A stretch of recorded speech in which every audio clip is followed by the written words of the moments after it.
All right. It's letting me record. Great. Okay. Well, welcome. I am very, very pleased to be able to be here with you, Mr. E. Dan Smith. My name is Martha Hartney, and I am a friend of Mr. E's for the last 3 years, and I'm really honored to be able to do this interview with you. Can you describe the vision as it's been unfolding? I've been witness to it to some degree for a little while, but tell the rest of us what's happening there. What have you generated, germinated, and what seeds have you sown that's growing? When I came back to this place, I was doing some landscaping to come up with the first month's rent. And I was in a garden in Boulder, and this voice that I've come to learn to trust is a voice that scared me, It scared me many times, and this time was no exception. It said, start a mystery school. I didn't know what a mystery school was. I'd never heard of a mystery school. And the voice was very implicit. Put your name on it. Take the Y and make it an E. Call it the MysterE School. Well, that was the scariest idea I ever gave myself. I didn't know what that was, and I had a logo made, and I put it out there. And I'm sure to the people that had known me as a business person, as a family man, and as all the things that I had been, wondered what on earth is going on. One of the most fascinating things was we got people coming to the River House that would tell me what they saw when they stepped on the property, and it was exactly the same thing that I saw. And so it's not my vision. That's the most important thing. It's not my vision at all. It's a collective vision. And for whatever awakening process I've gone through, whatever my astrology is, whatever my blueprint is, I have a wide open consciousness and have been asked, I guess, guided to be the placeholder of this place. And I've always seen it as a community vision, a place where people could come and nobody's got their hand out and saying, to be here or to awaken, that there's a condition to it.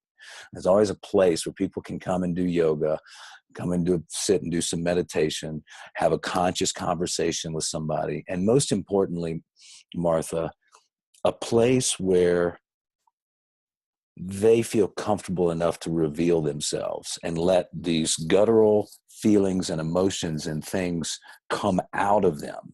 The things that plague us all, the things that obscure our vision about how to live life, the same things that obscure the politicians from the compassion, the same thing that keeps people on the street at night. We all carry this in us. And so I feel like this place is really a place where people can come and be freely in their expression, both from their artistic sense, both in what they've got to give as a gift in the world, and also to see that place be witnessed, if you will, and just unload, let go, feel, be present with these aspects of ourselves that we don't want to look at, quite frankly.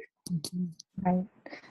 My experience of having been there and seeing hundreds of people come through for various events, meditations, circles, ceremony, and just gatherings, play, and even actually long-term stays with the community. I've seen many people experience transformation on that property with you as the sacred placeholder. Describe some of those experiences, without naming names, of course. Sure. And if I named them, they would be delighted because, we live in a transparent space here. And I feel like that's the most important thing. Really, what we're all letting go of is the shame. It all goes back to shame, every bit of it. We've done something, we hide it, or we've gotten involved with something, we push it aside. We've done something, we've had something done to us, and we push it aside. And how do we let that go? My philosophy, or the philosophy of this place, is to see everybody in their potentiality, and look upon everybody as a divine light, when I'm looking in your eyes, I'm looking in the eyes of God or the goddess, and to really practice that. And when somebody is acting or out of their own integrity with that, you don't judge them or make them wrong for it. You recognize that they're having an expression of themselves that wants to come out. And so to resist what is coming out, you see, is to make it wrong. And so how do we have a place where we allow an unfolding to happen without having to call it out, without having to name it? You know, I came to recognize a very humbling thing not too long ago, is that most people didn't know what they were coming here for. And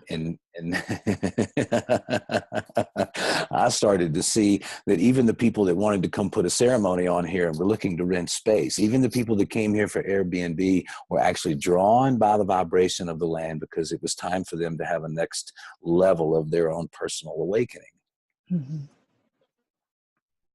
I've seen it all. I've had people hand me ammunition so they wouldn't harm themselves. I've had people come clean on sexual liaisons they've had with people that they felt terrible about. I've had people come here who had a family or a loved one in a transition process, either right before or as it was happening.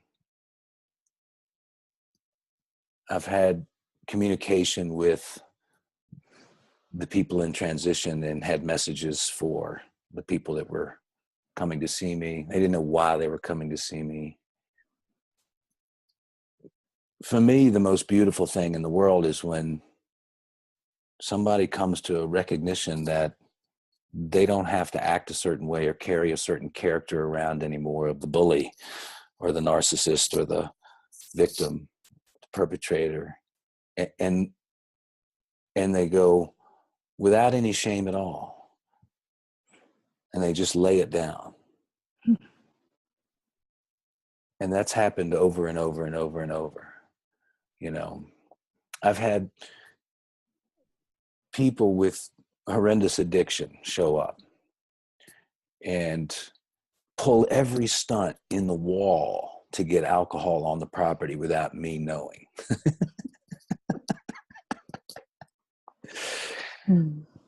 I've had people tell me that I've saved their life, you know, which is a misnomer. They've saved their own life.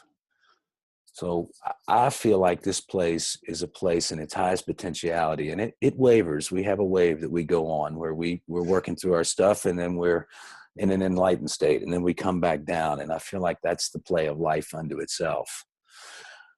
But there are moments, and we keep reaching for these moments where the vibration of this place is higher than the vibration that will hold an addiction or a story. And so we create a way of relating. We create experiences. I'm all about the experience. Let's build a yoga studio. Let's build a temple. Let's put together a musical thing. Let's do a play. Whatever those things are that we've done, and we've done with. We're not focused on the results, Martha, of what is the end product. We're focused on what is happening in the space that we can learn about ourselves and let go of these old ways of relating and really step into a place of harmony. Mm. You know what it feels like to walk into a courtroom. You're a lawyer. You've probably walked into all kinds of courtrooms. There's a tightness there. There's a certain way, you know. What we've done here is we've kind of unbuttoned all the social and cultural mores, if you will, and created a space where you're not going to bump up against a way that you have to do something or a way that you have to be or an expectation, or I don't even have agreements with people about chores or anything else. Really letting people, inviting them into the space, loving them, and inviting them to act on what their heart is asking them to do. This is almost like a practice place. People come here, they get a dose of it, then they go back out into their life. You know, so this is a little bit like a